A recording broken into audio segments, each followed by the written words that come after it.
I'm a Christian, so I believe in the Bible. Okay. But what is your name, sir? Tumas. Tumas. Yes. And where are you from? Sweden. From Sweden. Stockholm, Sweden. Yes. I would not have guessed that because you have a darker skin. So I would have guessed probably India or something like that. Yeah, my mom is from India. Ah, okay, so I was close. I was close. And are you a tourist here? Yeah, tourist. And how do you like Netherlands? Yeah, I like it. It's my first time here actually. So yeah, I like it. It's a nice city. It's really nice. Beautiful architecture and design on the inside. Okay. And like I told you, personally I'm a Christian and I have a small YouTube channel. Okay. This is the name of my channel, Boom des Levens. It's Dutch for Tree of Life. Okay. And it's a phrase from the Bible. So what I do, I talk to people on the streets. I ask them some questions about what they believe. And then I try to share something from what I know from the Bible. Is it okay if I ask you some questions? Yeah, sure. Yeah? So, do you believe that God exists?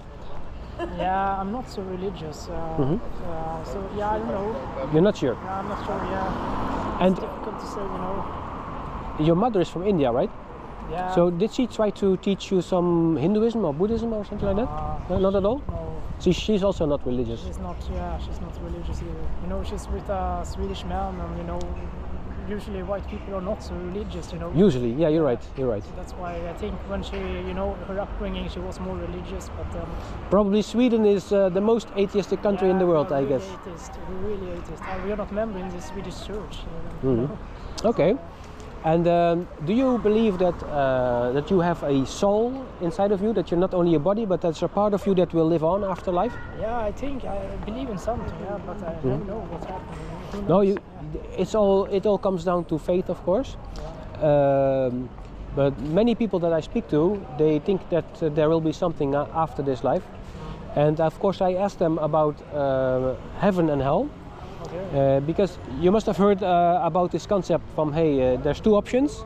Either God will allow you into heaven with him, or you will be sent to a place of fire, and it's hell. What if this is true, that there's only two options, and today is your last day here on the earth? You might get hit by this tram and you die. Do you think that the God of the Bible, if he's the true God, do you think he will allow you into heaven if today is your last day? Yeah, I think he would, yeah. Yeah, and why would he allow you in? I feel I'm a genuine good person, you know. I'm a kind-hearted person towards everyone, so yeah, I think that I'm one of his... You're optimistic about it? Yeah, I think so, yeah. But you could be wrong, of course, because what is the standard, of course? If you say, well, I'm a good person, that's what you say about yourself, but does God also see you as a good person? That's another question, of course.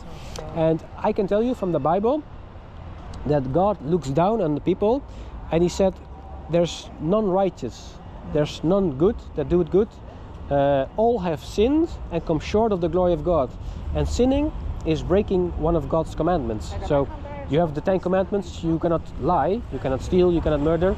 Well, most people have not killed other people, of course, but everyone has told some lies in their life, right? Oh, you mean like that? Yeah. So nobody is always telling 100% the truth, and therefore God says you're all guilty. Everybody, actually, if I did not intervene, everybody would end up in hell. But I don't want to. I want people to come with me in heaven. He did not create mankind to send them to hell. He actually created them and gave them free will, so that they can, out of their free will, choose to be with him. And God says, well, because they have free will, they make mistakes, and my relationship with them is like separated. We are separated from God because of our sin, but he wants to restore the relationship. So God said, let me fix the problem, and he actually already did. About 2000 years ago, God became a man, and became a human, and it's Jesus Christ. And he's also called the Son of God.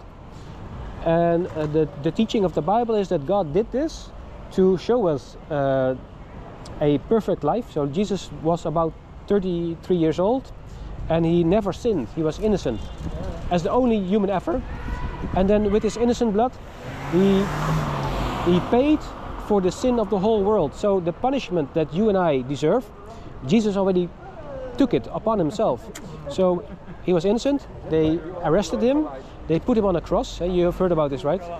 And he died, and After 3 days in the grave, he rose again from the grave. So he conquered death. Yeah. And now he has everlasting life to give to whoever he wants to. I'm a born Christian, you know. I'm a born Protestant. So yeah, I heard about it. You heard about this story before. I've been in church and everything. But what you might not have heard is that it is so simple to be saved from hell that God actually already did everything. All that is required is that you believe that he did. So if you say, well, no, I will just be a good person and God will judge me on that, well, then you will get what you want. God will judge you and you will not be found perfect and you will be going to hell. So God wants you to stop trusting in yourself and says, well, trust in me, trust in what I did for you. If you believe in Jesus Christ, that means that you trust him with your salvation. At the moment you do this, you can do it today, tomorrow, or maybe in the end of your life. At the moment you do this, God will give you everlasting life, and it's the everlasting life of your soul, and it's a present, it's a gift. Yeah. You did not deserve it because you're a sinner, but God wants to give it to you anyway. And I have a nice Bible verse to support this. It says right here, for by grace are ye saved through faith, and that not of yourselves, it's the gift of God, not of works, lest any man should boast. Okay. You can have this card. Yeah, so, I think you're going to. I already gave one. Okay, well, let's not waste one. So this is my YouTube channel, and there's many interviews on there, and I explain people how they can go to heaven, and it's all based on Jesus Christ, who he is, and what he did for mankind. And of course, I already tried to explain it a little bit to you. Jesus is a sacrifice. He sacrificed himself for you, so that you can go to heaven, and all that is required from you is that you believe this. Yeah. So your job is investigate it. Pick up a Bible, start reading it, or listen to some preaching, or Google something, or talk to Christians. I will check your YouTube channel. Yeah, and listen to what God has said, and then you can make up your mind. Do I believe it or do I not believe it? And if it's true, I hope that you will come to faith and that we see each other in heaven, of course. Yeah. Thank you for the conversation. Have a nice day. Yeah? Thank you. What was your name? Tumas. Tumas. Tumas. Yeah. Have a nice day. Bye-bye.